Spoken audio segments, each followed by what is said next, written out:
everyone to whomsoever have joined us. So this is the 10th session out of 12 sessions in collaboration of Swara Homeo Gurukul with Pioneer Homeopathic Medical College and BG Garya Homeopathic Medical College. Before I could start, I would like to thank the principal sir, management, and all the professors, staffs, and those who all are there coordinating with this session in this webinar series. So thank you everyone. And the second, I would like to thank my guru, Dr. Shekhar Algundgi Sir, for believing in me and giving me the opportunities without which I might not have been this level where I am now today. So thank you, sir. Thank you so much. I would like to thank Priyanka ma'am and Divya ma'am for guiding me in each and everything. And I would like to thank all my Swara family members. So for now, today's topic is case-taking aphorisms and its clinical utility. Are you all ready to go ahead to learn about the art which gives us the daily bread and butter to us? Dear students, are you all ready? So before I could start, I would like to start with this quote. Before we could start every case, this should be in our mind that the patients or those whomever the person sitting opposite to us is our friend.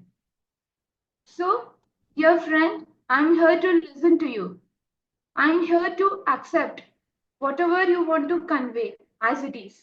So I will take whatever you want to convey as it is, as how you are telling to me. I'm here to help you out. I'm together with you in the journey of healing. Yes, I have included this image to represent that we should enjoy the process of case taking. And we should be eager and we should be curious to know what the other persons sitting opposite to us is going to tell. Not only in our clinic as a patient, but whomsoever we contact, we came into conversation, daily conversation with the persons whom we converse daily. We should be eager to listen to them. So I want this session not to be in a one-way conversation. So I wanted it to be in a two-way conversation. So you all tell me what all things come to you when you hear the word case taking. Either you can open your mic and you can speak, or you can type it in the chat box. What all things you come to you when you hear the word case taking? I want you all to be interactive. Please open your mic and speak. So what all things come to you when you hear the word case taking? I can see many of you have joined us so that we can go ahead if you can be. So in which aphorism, before the 83rd aphorism, Hahnemann have mentioned case taking is in the 6th aphorism. As we all know, aphorism starts from 83 to 104. But before that itself, Hahnemann have mentioned in the aphorism 6, which is the unprejudiced observer. So what is the meaning of unprejudiced observer? Is we should not be prejudiced. We should not put our own thoughts when we are taking the case or when we are conversing with someone. We should not assume that this could be. We should not assume that could be or this could be when the other person is conversing with us. Because the other person whom we are conversing, the perception might change from our own perception. So there should not be any prejudiced thoughts. We should not judge the person in prior hand. So this is what unprejudiced means in all the aspects. There are certain things which as a physician we should do before taking the case. That we can call it as preparation before taking the case. So what we should do is we should not have any of our thoughts. Hahnemann also mentions in the aphorism, we should not use our mind. We should use our senses. So we should prepare like all our senses should be alert. We should be in a calm and composed state. We should be confident that we can take the case, which we should develop by ourselves. No other thoughts should run in our mind. And we should not have any other business. Hahnemann also rightly have mentioned in the aphorism, physician should not have any other business. If we are taking the case, only we should focus on taking the case. Like we should be away from our social medias or our mobile gadgets while taking the case.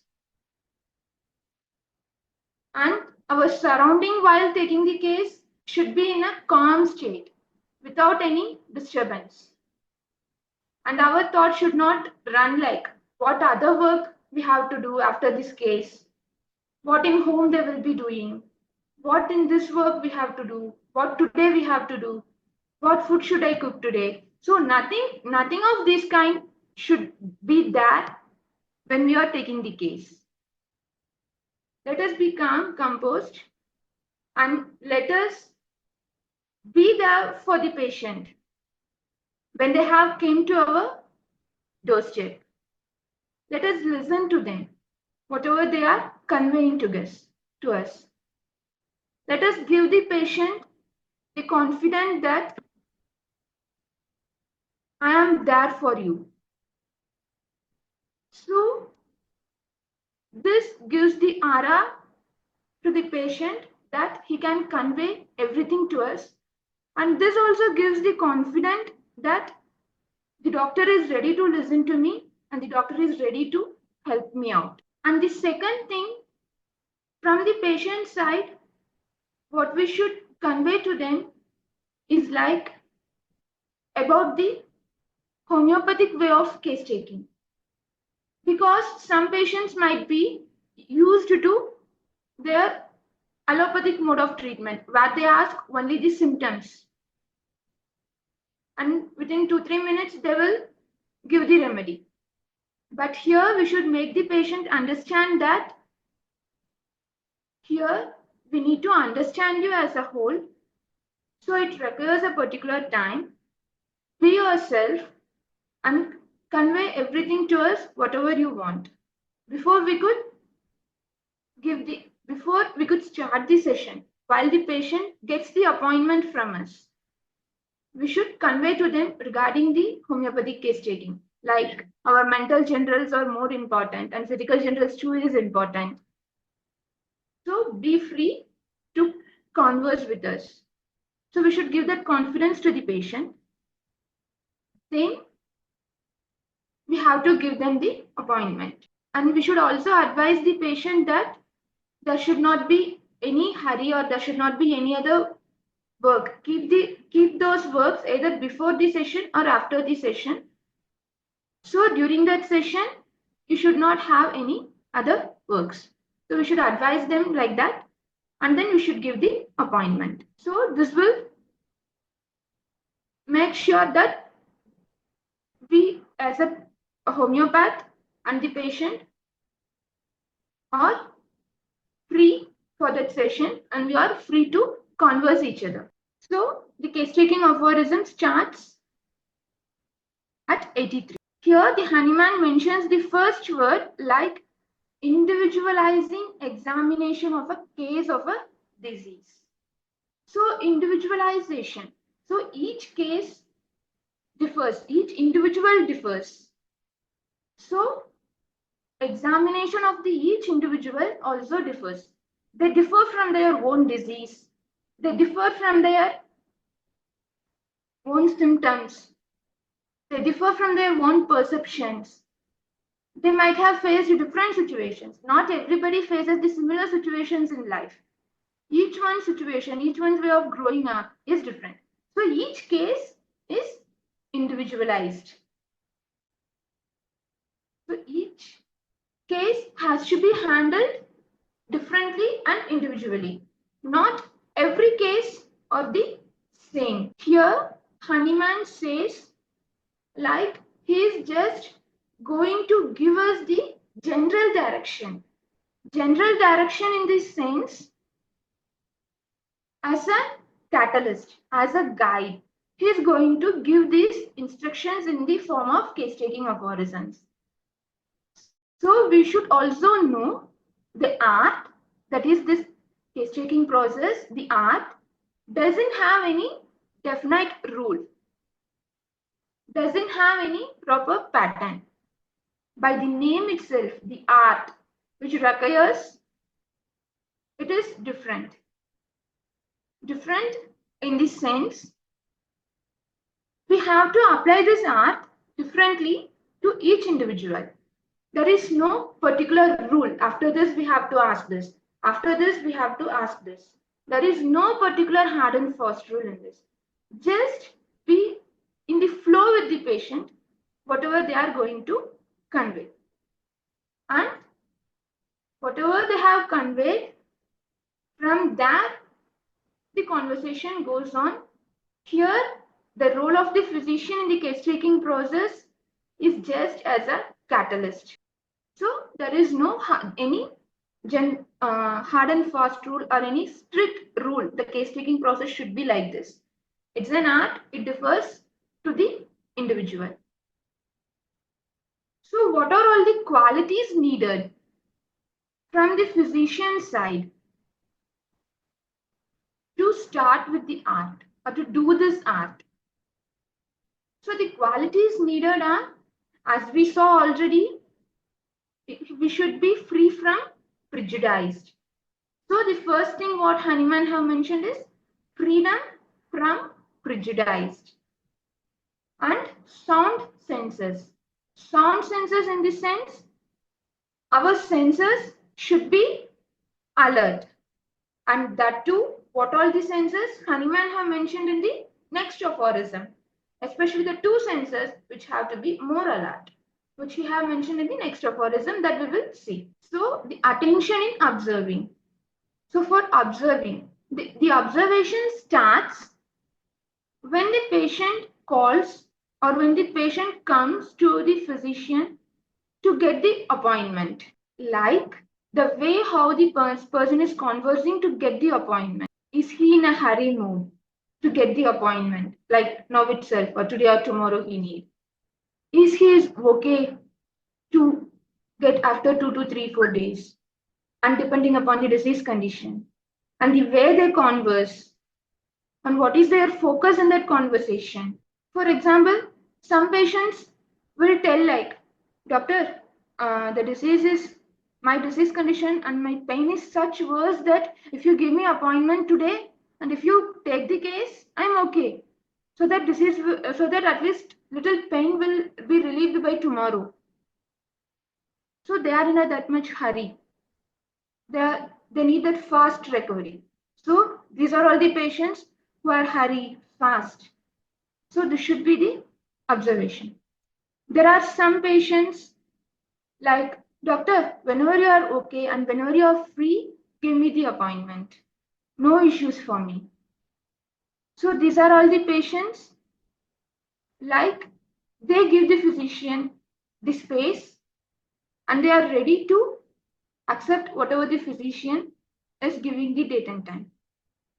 So the way of getting appointment differs from each individual to individual. So this is how the observation starts when the patient gets the appointment.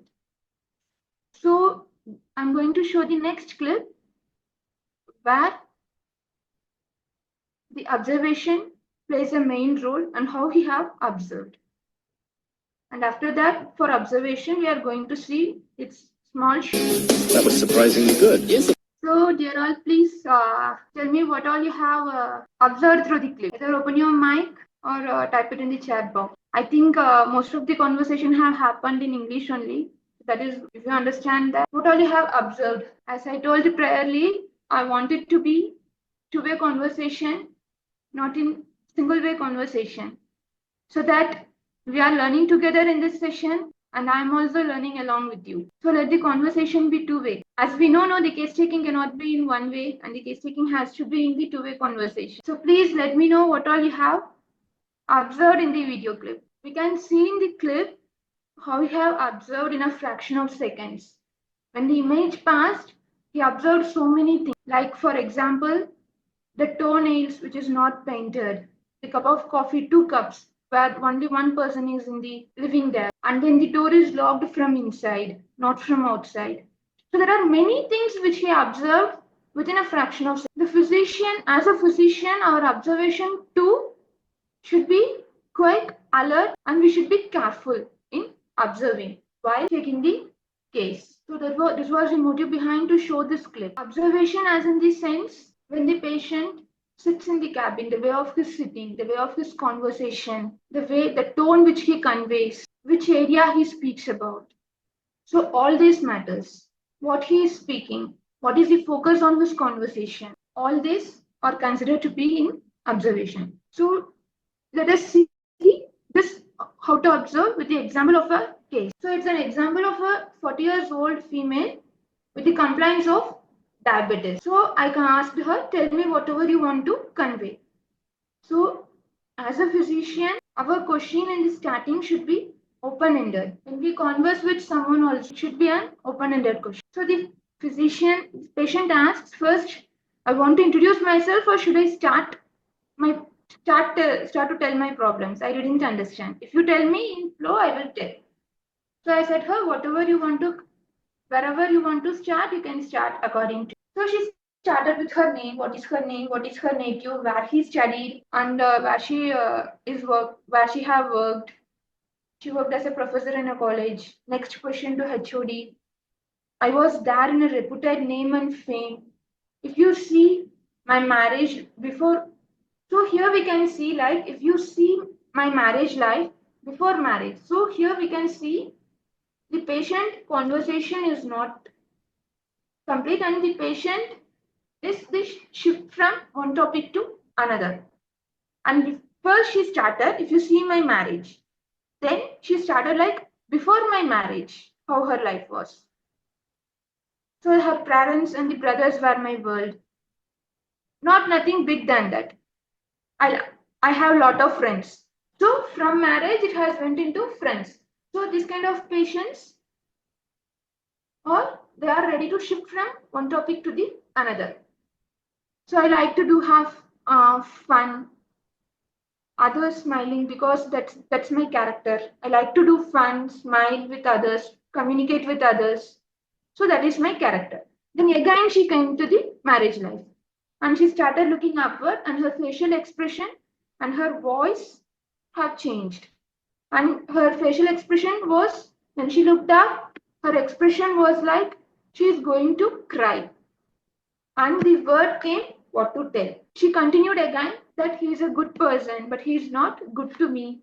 And she started to cry. And after crying also, the first conversation, only that question I asked, then after that her conversation went on for 30 to 35 minutes.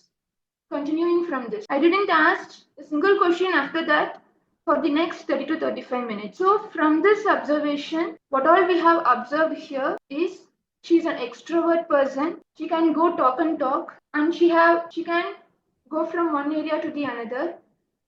And she is the patient who have the tendency to cry. So, and in the starting stage of the conversation, these are all the things like the observation from this one patient. Similar way, we have to observe from each and every patient. And we should make note in the side of the paper, like how they are. What all we have observed from the patient. We should make note in the side, which will help us at last in the selection of the remedy. The next aphorism, Hahnemann says, the patient details the history of his suffering. The conversation will be started by the patient by detailing his history of the suffering. Here in this case, we Also, we should also note that the patient is telling her suffering. Her suffering in this case is not at the physical level. Even though she have diabetes, is not at the physical level. And the conversation too hadn't started at the physical level or with any physical symptoms. The conversation hadn't started from the patient. So this also we should note. And the patient details all his whatever the patient is suffering from, they will narrate. In the first aphorism we saw Hahnemann, 83rd aphorism we saw Hahnemann says that we should have sound senses. So what are all the senses? One is our eyes and one is our ears.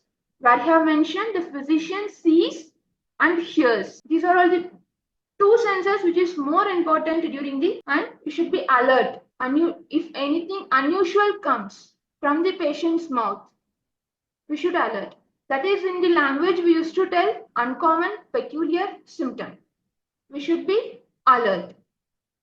And he writes down accurately all the patient and the friends told to him in the very expression used by them, keeping himself silent. So I have kept, in that previous case which I showed, I have kept silence for nearly half an hour. So I have allowed the patient to talk, or I have allowed the patient to express themselves. So in this, silence is needed. So for the physician, as a quality of the physician, patience is needed. Patience, up to which level the patient is needed, Hahnemann tells down in this aphorism. We should keep our silence and we should maintain that patience unless the patients wander off to other matters. So if the patient talks story and nothing more important or nothing more unpeculiar we are getting, so that we should stop the patient by telling no, tell about. Or if we are asking regarding their related to when the patient conveys regarding anger is more there with me. So in all the areas, anger is there for her and how her reaction. So if we ask her regarding her anger, and if the patient deviates to some other, to her either to her physical symptoms or where she had consulted with the other physicians. So if the patient wanders, again we have to bring back that no, tell about this. So this is what, unless they wander off to other matters, the physician advises them to begin for the examining. Okay. Unless they wanders, the physician should get the patient back. And in the previous era, there were no gadgets to record or to do things. So Hahnemann have mentioned like advise the patient to speak slowly. Nowadays, we have the opportunities of recording the audios, videos. So we should not, there is no necessity to tell the patient to speak slowly. We can record and we can hear the conversation again back. With the concern of the patient, we have to do the recording. And Stuart Close also have mentioned, H.A. Robert also have mentioned regarding the recording of the patient in the philosophy book. You might have read in the Stuart Close book. He have mentioned like so much depends upon this record that you cannot afford not to take the time properly recording the case. So recording is also an important to maintain the data of the patient. So why we should, as a physician, we should be patient and we should not interrupt, because it breaks the chain of thought of the narrator. And they would have said at first does not, and whatever the patient converse first, if we interrupt, then the flow of thought will go. Then again, the patient will not repeat it in the same way or in the same thing, same manner. And the next aphorism, he begins like we should not eat. In the previous aphorism, he has said we should note each and every symptoms, each and everything conveyed by the patient. Here he tells how we have to write. Each symptom, we should begin with the fresh line. Nowadays, we can divide the column in the A4 sheet, and whatever the patient tells, we can put it down in the column. For example, if the patient conveys regarding the physical symptoms, so we can make it as a one column like physical symptoms. In this, we have told about the headache. In headache, what we have told, it aggravates in the morning, and it is there in the both the sides of the temple and in the occipit. So this is the physical symptom which he have told. And the second physical symptom he have told is his urinary complaints, that is incontinence of urine, and there is a burning during urination. So this is the physical symptoms which we can make it into one column. The second thing, the patient, when the conversation goes further, he might talk about his family issues, he might talk about his job issue, or he might talk about his hobbies or the stressful situation which he have faced. So if it is related to job issue, mention it as a job. Under the job, what all things the patient have told. If it is his hobby, mention it as a hobby column and what all the patient have told regarding his hobbies.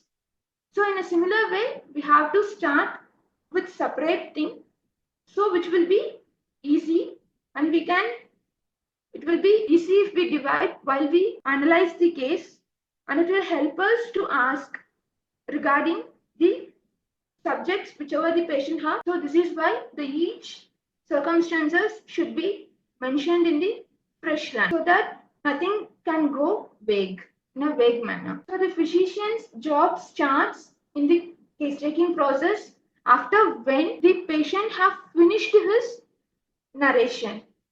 So after when the patient have finished his narration, the physician can go through whatever the patient have said, and we can ask like, what else you have to convey, or what is bothering the most in which you have conveyed. So that also should be the open-ended, and the patient can converse with us accordingly. So whatever is important for him, he will convey. Because for example, if he convey regarding we saw like headache, urinary symptoms, her leg pain. So we don't know what is important to the patient. So we ourselves can ask, what is bothering you the most? So in these three symptoms, either related to his headache or urinary or his knee pains, he will pick up one which is most bothering him, and we can explore it in detail. So our job is just as a catalyst, like just to ask in a mid-level, like what is bothering you the most, so that everything comes from the patient's mouth itself, so that the data is clear and our mind too is not prejudiced. Whatever patients tell also, we are accepting the same. So here Hahnemann have given a set of questions. What further can be asked, like modality, like what, in which area. So like this, many questions, if you go through, you can read it. So in the previous case continuation, what in the 35 minutes talk, at one point of time, when she completed her conversation, that was 35 minutes, so I asked her, what affected you the most in? So she told regarding her, what all after marriage, what has happened, how her son is, how her parents are, how her brother is. So everything she told.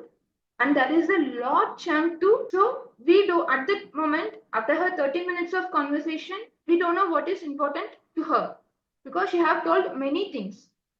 So I asked her, what affected you the most in this? So when I asked her, the conversation has gone down to one point. Initial point in which the husband asked property and separated me from my family, telling lies, telling lies and acting. So her husband issue have affected her most. So what in that affected her? Like not allowing to see her family for 6 years, and not in that word not seeing, not allowing them to speak, not allowing me to speak with my parents. These all are conveyed by the patient herself when we asked. Because if we have particularly asked, tell how does your child nature affected you, or how does your father's thing affected you. We have particularly asked, the patient might go in that, and it is like we are taking the patient to that route.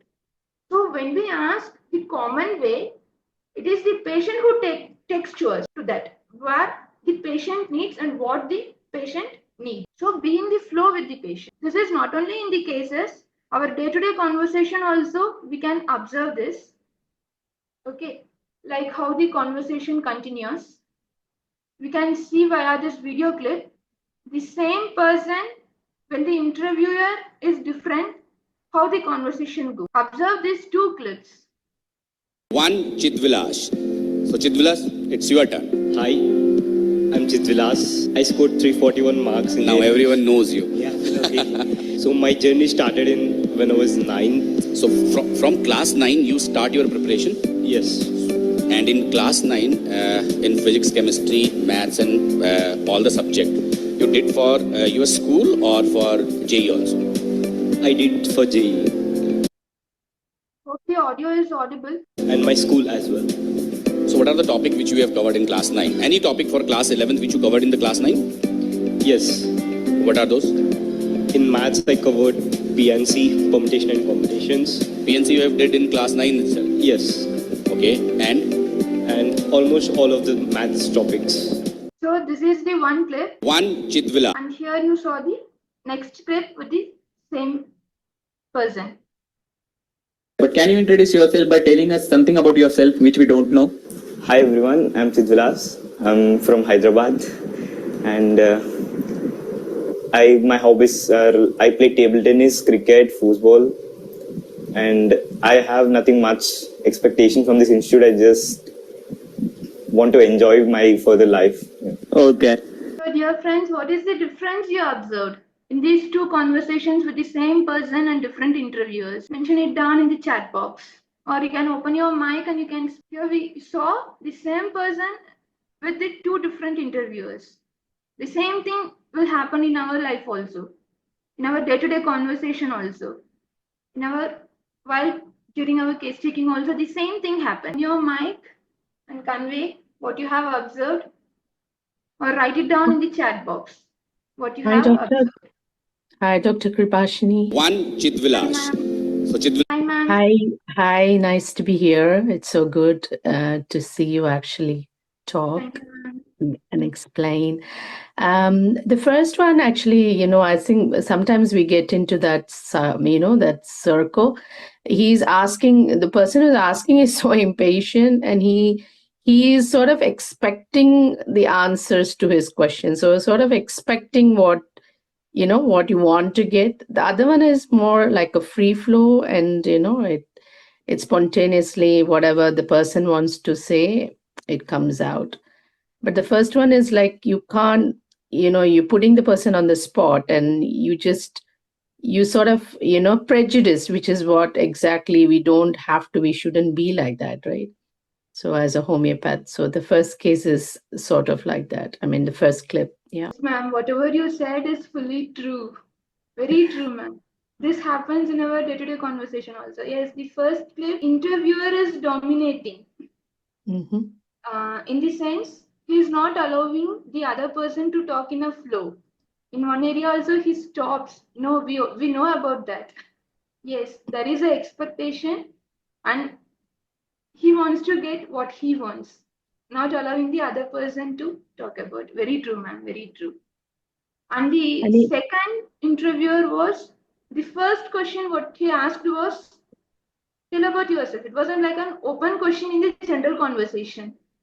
So the flow was continued by the other person, whatever he wants to convey. He asked regarding his IIT examination and the institute. The interview was related to that, but the other person went into his hobbies like football, those things, what he wants to play and he wants to enjoy. And there is no, he was himself in the second clip, and whatever he want to convey, he had conveyed. From that, we can go ahead. Thank you, Dr. KIRUBASHINI. So here also we can see in that clip, when the question was asked, he replied in a yes or no pattern. So the Hahnemann in this aphorism 87 mentions that don'ts, what the physician should not do. Like, we should not ask the direct question, like yes or no type of questions. In our day-to-day conversation also, this happens. If we ask yes or no type of questions, only the answer yes or no will come. Here also in this clip also we can see, have you started your preparation from 9th? He said yes. So this kind of questions should be avoided so that the other person can converse with us freely. So the patient can converse with us. Why it should be avoided? It will not give the true picture of his. It is the direction that will, like, it is the thing that is what the physician needs when we ask that question. So the same thing Hahnemann have mentioned in the aphorism and the footnote 82 and aphorism 87. This clip we saw now. So the next is aphorism 88. And here Kent also mentions, like, we should be in the same level of the patient in this philosophy book. Like, if the patient is telling us regarding his physical complaints, our question should be according to the physical complaints. If the patient is asking about our mind or telling to us about his or her mind symptoms, our question, that is at the emotional level, our question should also be in the same level. If the patient is conveying regarding when the conversation goes further, and if the patient goes to the delusion level, and our question should also be in that level. The level should match in the conversation. For example, if they are mentioning about their physical symptoms, and we ask about their anger, or when we ask about their life circumstances or any life situations, the conversation is mismatched and the conversation goes nowhere. So if they are mentioning about their physical symptoms, ask about their physical symptoms. So are the patient to us? When the patient have narrated all his complaints, Hahnemann also mentions that we can go into each and every details, voluntary details which you have mentioned, and we can explore those everything, explore the state of mind and explore his general things, whatever we have conveyed. And our conversation should not deviate from the conversation of the patient. And it is better that we should use the same words used by the patient, not the another word, not the other words. And while asking the question also, we should note the tone of the patient, so that in the same tone we have to converse with the patient so that it will match with the patient. Don't use the words which are not used by the patient himself. So that is what Hahnemann is about to convey in this aphorism 84. So, sorry, 88. In the aphorism 89, Hahnemann says that when the patient, for it is on him, we have chiefly to rely for a description of his sensation, except in the case of phlegm disease, has by these details, given of his own accord and in answer to enquiries, furnished the requisite information and traced a tolerably perfect picture of the disease, the physician is at liberty and obliged, if he feels he have not yet gained the information, to ask more precise and more specific questions. Hahnemann also mentions that even after the conversation, if the physician hadn't got any information, he can prescribe the remedy. Because for allopaths, the diagnosis of the disease, there are two objectives. For the allopaths, the one diagnosis is for allopaths that only the diagnosis is enough to prescribe the medicine. But for the homeopaths, the diagnosis is also important to know the progress of the disease and the prognosis of the disease and to give the remedy. And the second, the true picture or the objective signs and symptoms as the patient as a whole is much needed for a homeopathic physician to prescribe the remedy. So he says, trace the true picture of the disease. So whatever is common, whatever the patient told, which is common, all goes under the diagnosis. Whatever is uncommon is what helps us in the prescription of the patient. So there are these are both the objectives, and in which tracing the true picture is more important. So if we study these questions, Hahnemann have mentioned in the aphorisms, which might also help us in asking the questions to the. So in the aphorism 90, he mentions like, when the physician has finished writing down these particulars, he then makes note of what he himself observes in the patient and ascertains how much of that was peculiar to the patient in his healthy state. We should know in healthy state how he is and what has deviated from his healthy state. And we should observe how the patient was behaving, like whether he is quarrel, whether he is hasty, whether he is anxious. For example, one of my patient told like she came with the complaints of insomnia, and he was more anxious about her disease, like something will happen to me, sleep is not coming to me, I am disturbing my family members, like sleep is not coming to me, and I also wake them up if my sleep is not there. And I also became anxious, like I will get into the disease like madness or something, Alzheimer's or schizophrenia. So sleeplessness is the point, and she is so anxious that at the time in the midnight she awakes her family members because her sleep is not there, and like her delusion is like she will get the disease or like madness, or she will get schizophrenia or Alzheimer's because sleep is not there. So this is her at the delusional state. Why this disease condition has occurred to her? Because her daughter is studying outside in Chennai and she loves someone. So this is her main thing, which she told at the emotional level. So that has led, this is the, like we can take it as a ailments from. So the daughter's issue was the issue which have led to her this insomnia and the surrounding whatever is happening to her. And she is so anxious and so fearful of her disease. Her disease may lead to madness. That sleeplessness may lead to madness one day. And she, in her talk, continuously she was talking about this. In each and every area, this has covered at her emotional level. So this is how we have to observe how the patient have behaved to us. So accordingly, which the remedy also differs.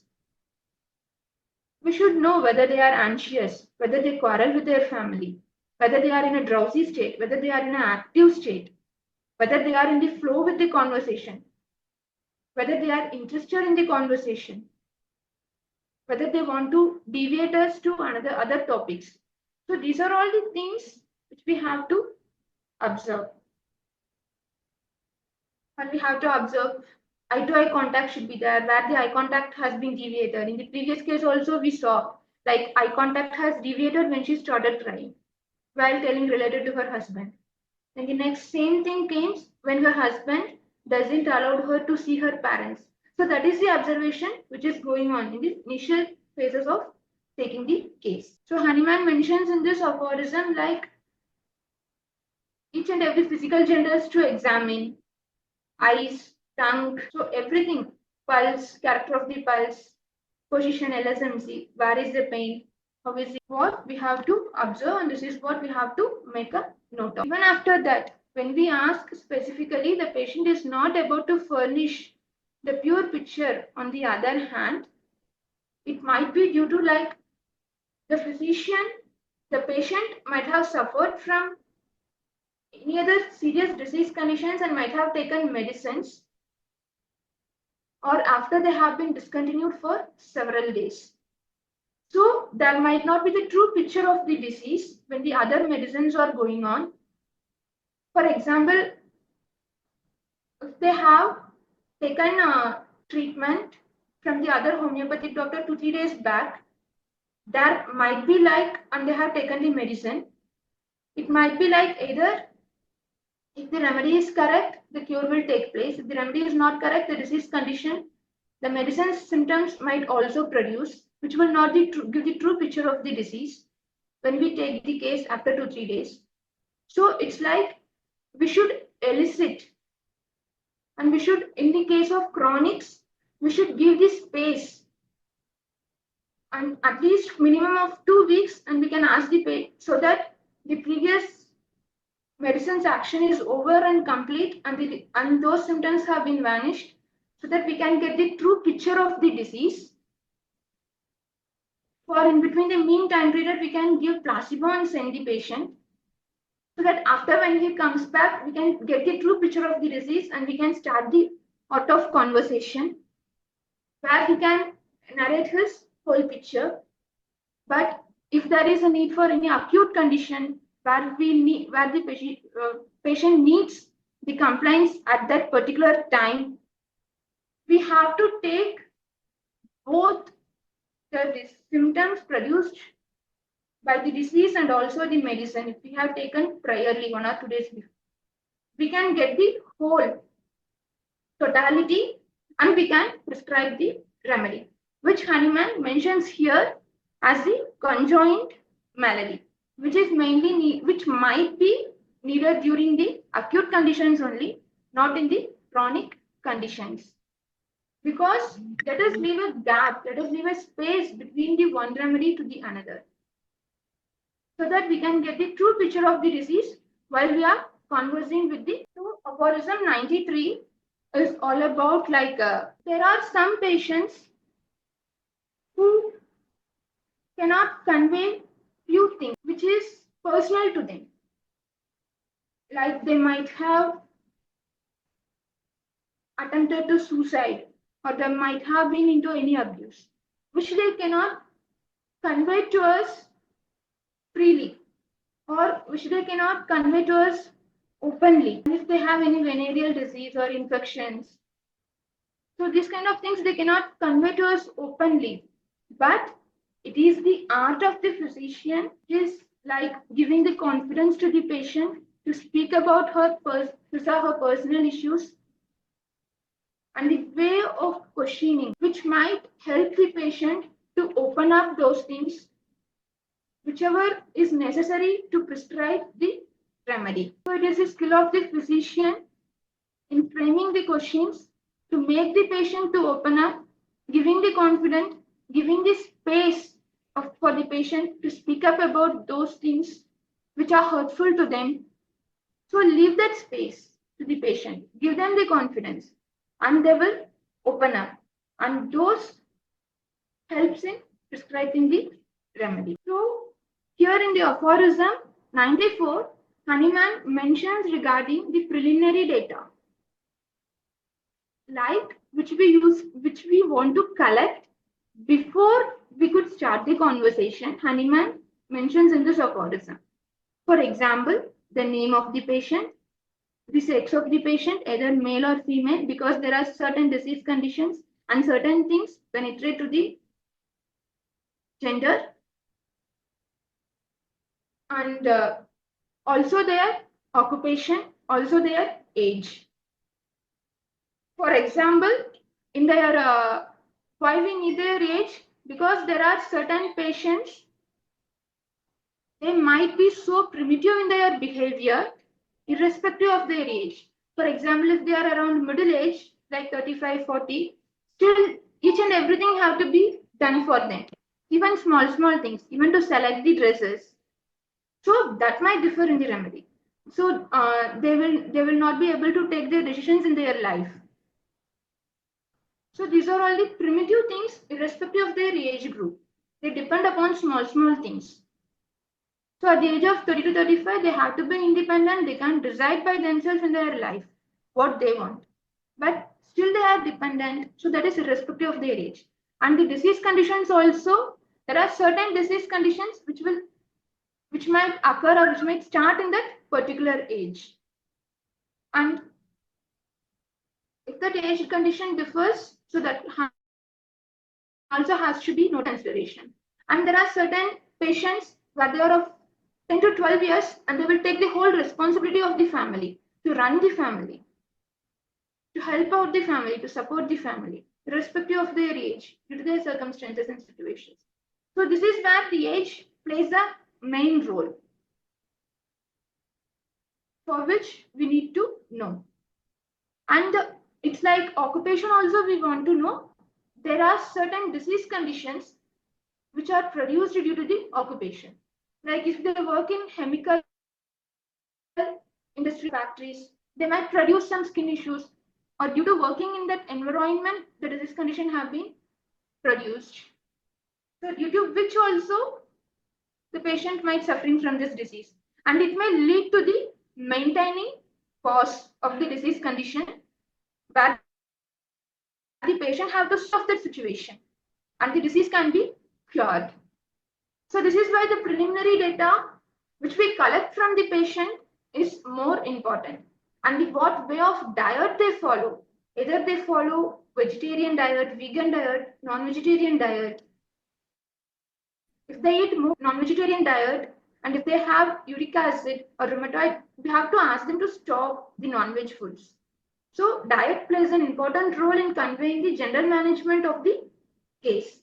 So these are all the things much needed.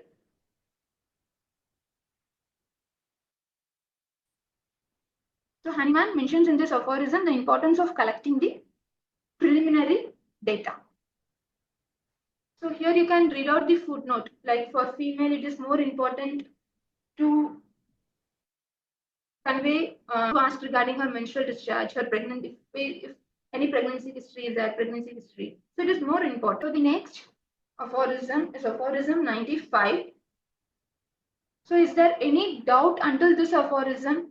Before we could go into next aphorisms, please open your mind. Are you all able to get whatever I am conveying until this aphorism? Please let me know if there is any doubt until this aphorism. So in this aphorism, Hahnemann conveys like the patient, after examining of the chronic disease, after investigating each signs and symptoms, the patient might fail to tell few symptoms, like patient himself might have thought that this is less important and I am in this symptom is not disturbing me, so I might not as well tell. So no need to this. But he is having that symptom since long back, which might be useful to us in prescribing the remedy. So that the patient feels that is less important and less attention is needed, he mentions as less accessory symptoms. So we must understand in the investigation and convey to the patient like each and every symptom is important and you have to convey. And in the aphorism 96, patient tells about the hypochondria of patients. Like even for the small symptoms, like the previous case which I told, she was so anxious and she went into such delusion level. Those are hypochondria of patients. And in per day, she will call like 2 to 3 times. Doctor, this is the symptom now. This is the symptom now.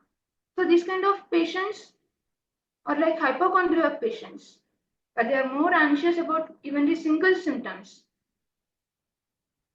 So the physician should know whether they have exaggerated the symptom or what is the real thing actually, and what they are exaggerating. So this can be found out when we give placebo to the patient 15 days without disturbing the patient. Like they have the confidence that they are eating the medicine and disease condition will reduce. And then this exaggeration might be reduced from the patient side. We should make note of an observation. We should make note in observation also. This patient has exaggerated the symptoms, which might also help in prescribing the. So other patients is of opposite character, like they are indolent. They won't talk much because they don't know what to convey, or they might forget about the symptoms they want to convey. So there are two opposite patients. One they exaggerate the symptoms and one they won't even convey the symptoms. So for example, in this case, if we see, tell me all your complaints, I asked him. So he told what to tell. I don't have any issue. Only the knee pain is the issue, nothing else. That's all. If it cures, that's all, nothing else. So this is the conversation when it goes with the indolent patients. They don't know what to convey. And when I asked him, tell more also, what to tell more, what is there, I have told. Whatever is there, I have told. Then nothing. Then we have to, with no other way, we have to ask regarding only the knee pain we have told. To explore that, even we have given the pause, we have given the timing for him to convey. Nothing else came up. So we have to ask the knee pain. Even when knee pain was asked, he told, I'm not able to walk. That's all. So this is how the indolent patients are. So these kind of patients are very difficult to explore or take them to the deeper level. But when the patients are talkative and when they are extroverts, we can take them to the deeper level easily. For example, in the first case which we saw, she started with the emotional level. It is easy for the physician to take her to the deeper levels like delusion level and sensation level. It is easy for the physician to take by asking short questions. So for those kind of patients who are talkative, we should frame the question in a very short manner. But for these kind of indolent patients, we have to frame the questions. We have to ask. The physician have to take the step forward to ask. As they might be more compensated due to their disease condition is in deeper pathology also. This might happen in the geriatric cases also, in the old age cases. So this is how the indolent patient's conversation will be when the patient is introvert or deeply compensated. So in the aphorism 84, we saw like physician should get information, whole information from the patient, from the attenders or from his friends or those whomever he knows. The patient, those whomever the patient known to the patient and they know the whole disease condition about the physician's his own observation. So from these three things, physician can get the information. So here he have told that we can get the information from the attenders, from his friends, but in continuation of that, he have mentioned in the aphorism 98 that even when we get the information from his friend's mouth or from his attendants, the state might be altered because that hadn't truly came from the patient himself. So we should be clearly able to elicit that what all the symptoms the attenders or his friends told is true and what is not true and what the friends or his relatives are telling from their own perception. So as a physician, we must be able to differentiate those and we should elicit the symptom from them also. So to know about this, knowing the whole nature, human nature is more important. And knowing the art of conversation is more important. To elicit this and to take the symptoms into consideration. So in aphorism 99, Hahnemann talks about the acute disease conditions, how to go about. For example, in acute disease conditions, we have to give main importance to LSMC, the location, sensation, modality, and concomitants. And in acute conditions, it is as it has been in a short duration, it will be easy for the patient to convey regarding their symptoms without forgetting the symptoms. So whatever from the starting of the disease till the end, the patient can convey to us in a clear and in a true way. For example, I would like to convey with a case example.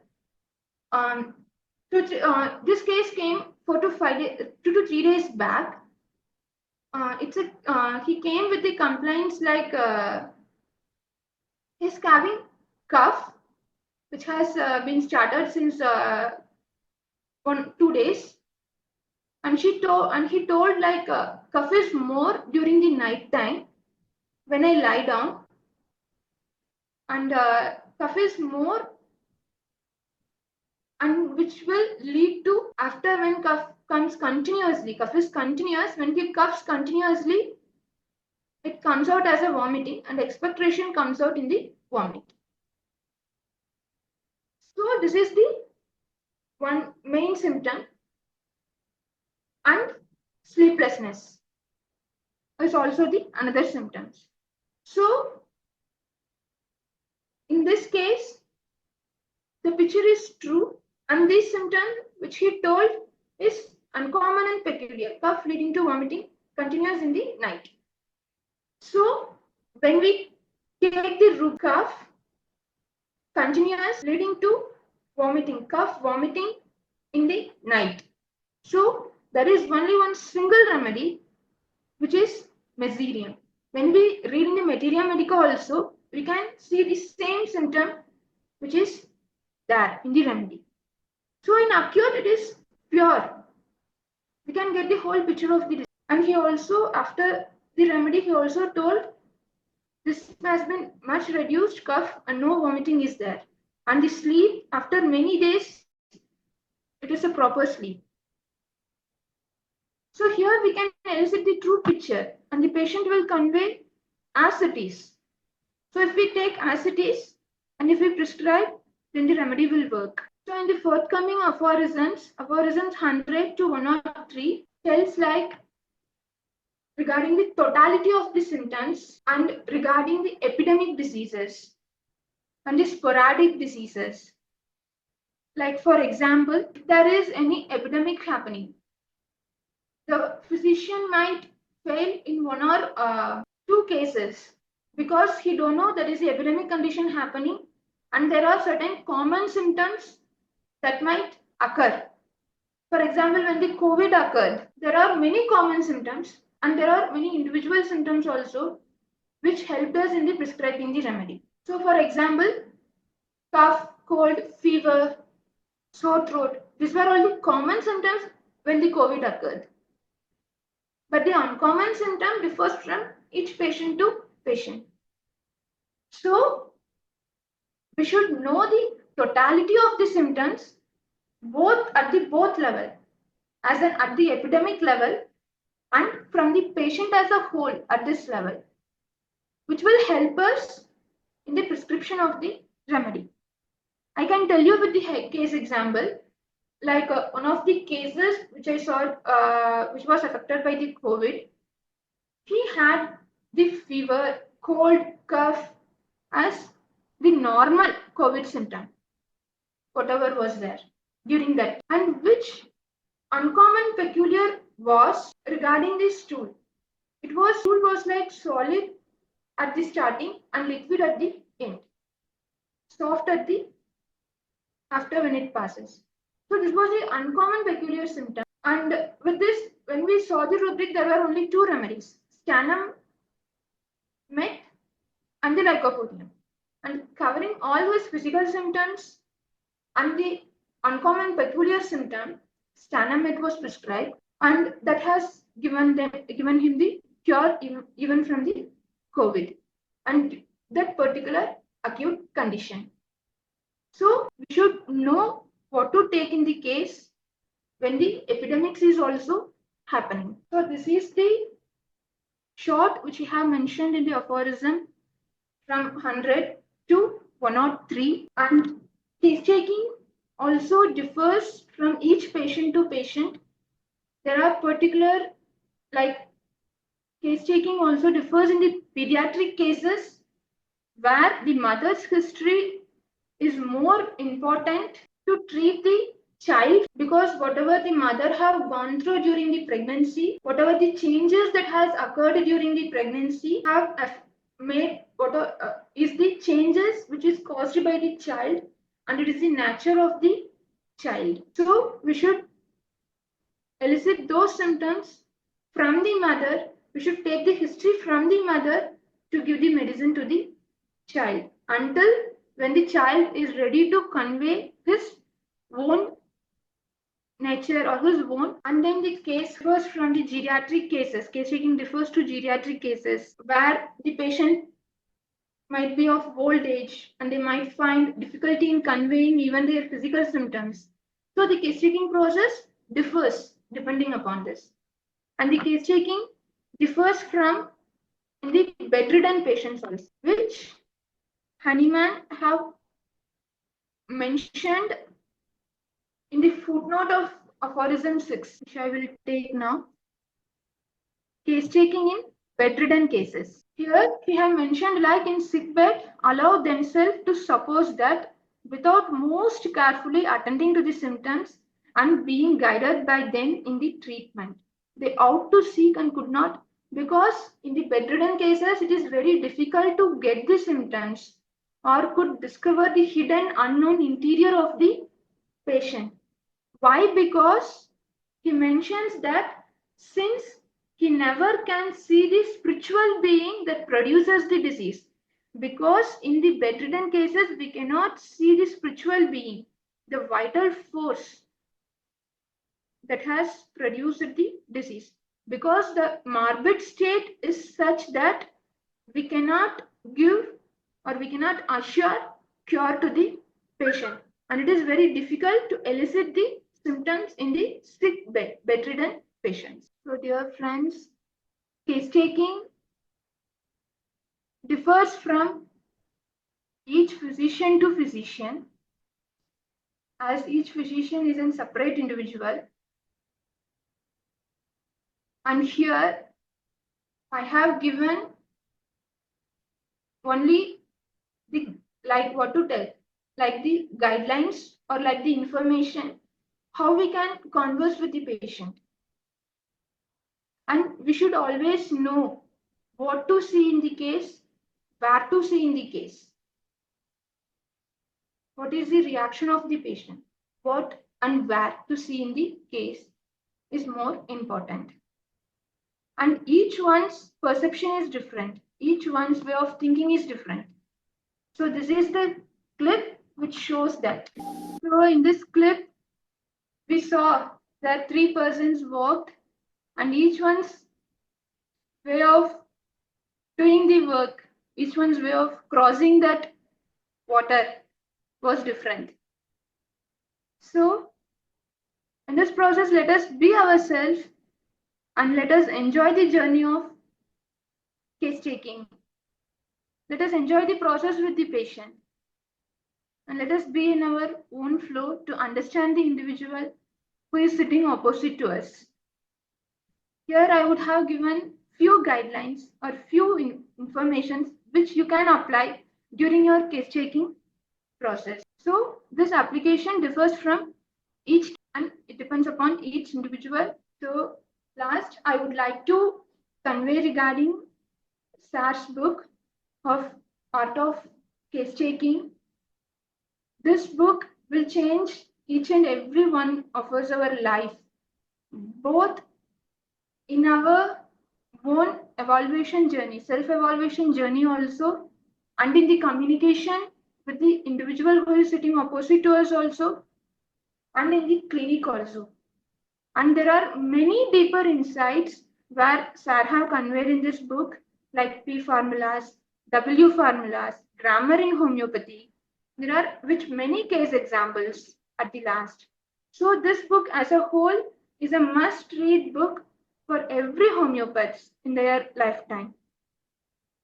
So now the discount is going on when you use the when we use this coupon code which I have mentioned.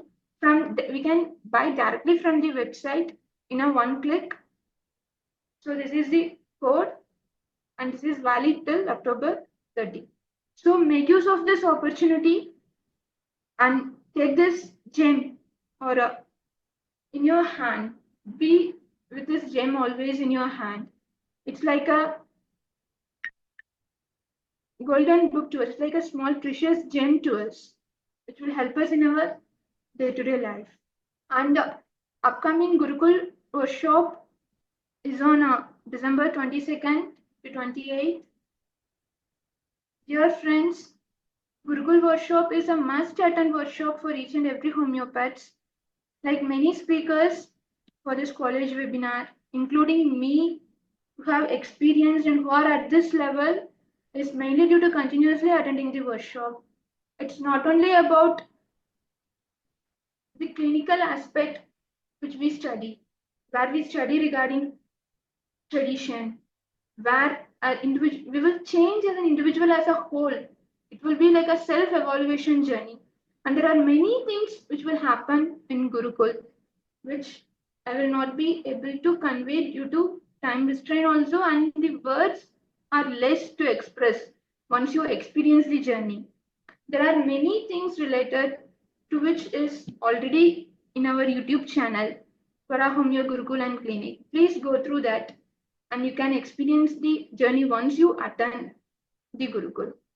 At least once in a lifetime, if you experience, you will not leave that path. So overall, I think I have conveyed few informations regarding case taking, and I found it was very useful to you all. So thank you all